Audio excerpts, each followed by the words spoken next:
listen, bro. If you have your reasons on why you don't want to be vaccinated, whether I agree with it or not, you're a grown man. Okay, fine. But there are consequences that come with that, unfortunately, that you're going to have to deal with, which is not being paid. So it's two dynamics here. Kyrie's decision on what he wants to do, and it goes back to the organization. The organization can't wait. Sean Marks' job is to do what's best for the organization in reasonable terms. Allowing Kyrie to be who he is, you can't force him to do anything. But at the same time, I got 14 other guys that I have to adhere to give them the best opportunity to win. And one guy, unless it's LeBron, can't out-Trump. It's LeBron, it's a whole different conversation. You think this is a conversation if it was KD? Yeah. Do you think they'd be doing the same thing if this was actually Kevin Durant? No, I think it's a be a different conversation.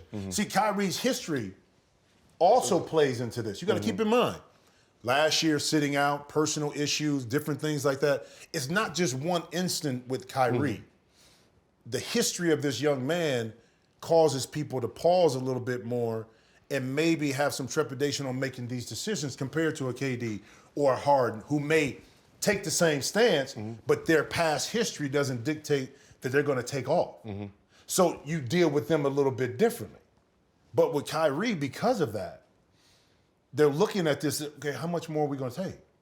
You know, from an organization. And that doesn't mean he's right, they're right, he's wrong. No. Kyrie has his stance, whether I believe in it or not. It doesn't matter.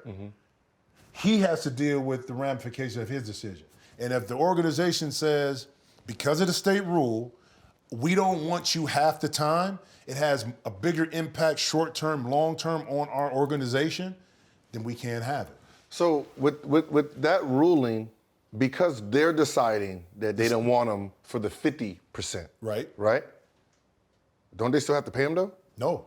Why? Because what they're doing is, because the ruling is they're not going to pay him for his home games. Yes. They're going to pay him for his away games. Okay, so he gets paid for the away games. He gets paid even though they don't want him. It's their decision. Okay. So they're not, because he didn't adhere, and they're real specific, because he didn't adhere to the mandatory mandate of taking a shot to play at home, we can fine him.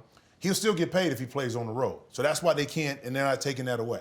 But they just said he's not allowed to play on the road, right? Right, but they're not going to. But they can't fine him. But they're going to pay him. Oh yeah, I mean, then that right. See, that's the problem. Right there, they lose. Who is they? The organization. How? Because you're paying, like, he already made his decision that he wasn't playing at home when he didn't want to take the vaccine. Now he gets to sit. But here's the difference, though. They're not going to. He made his decision he didn't want to play at home. He didn't say he didn't want to play. Yeah, he didn't say. Okay, so now, no, we're not taking half.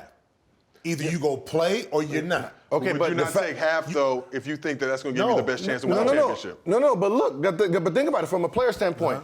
I know I wasn't going to play home games, right? But you knew. But I was going to play. I was going to play road games. Now you're saying, well, we don't want you on the road either. Right. But we're still going to give you your check. Yeah.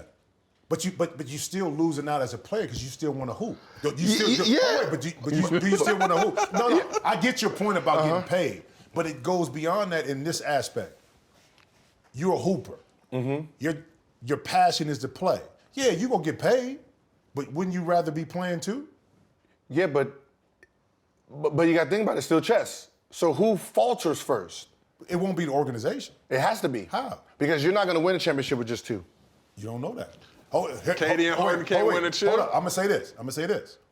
Keep in mind, Phoenix doesn't get to where they got to if you don't have injuries with the Clippers and the Lakers. Okay? Stuff happens in the Eastern Conference. With Brooklyn, Milwaukee may not get there. So we don't know how the story ends at the end of the season because of these factors. Okay? Now, one of the best, I think, rosters put together is Brooklyn. With the pieces they surrounded the superstars with. Now, without Kyrie, is it going to be more of a challenge? Yeah. But come June or playoffs, we don't know who's healthy. What if Brooklyn is the healthiest team? Lakers have their issues, Milwaukee have their issues. They're sitting there so we don't know yet. That's what I'm saying. But do you take that risk? I don't know if I take that risk because you got to remember, Kyrie, he alters the game because he's a juggernaut one-on-one player. So when you're in half-court situations, you can rely on him to get better shots than James Harden. Okay, how about this? Last year, out of, I think, 3,900 minutes plus minutes, they played 202 minutes and still got together as a threesome and still got to the Eastern Conference Final. Oh, no, it was nice. It's just Okay, nice. so let's look at the history. Yeah. 202 minutes. Their depth in rebounding wasn't as good as it is now. But yet and still, they were there to compete and beat Milwaukee to get to the final. So you don't think management is looking at this and said, who's the most expendable player out of these three? Okay, so history tells us that if we have these two here, along with a built-out roster, we still have a viable chance to get to the final. Now, whether we win it, we don't know.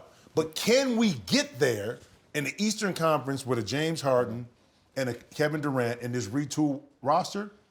If I'm the management, I say yes. But I'm not going to stop that train. Kyrie, you got to make a decision, bro.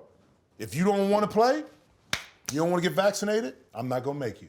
But I don't want you halftime. I don't want you half the time because now it's a chemistry issue. We got stuff going on. What if, Patty Mills is playing great, but we go on the road and Patty Mills can't really play. We lose the game. Kyrie didn't play well. Then he comes back home. Patty Mills is playing great.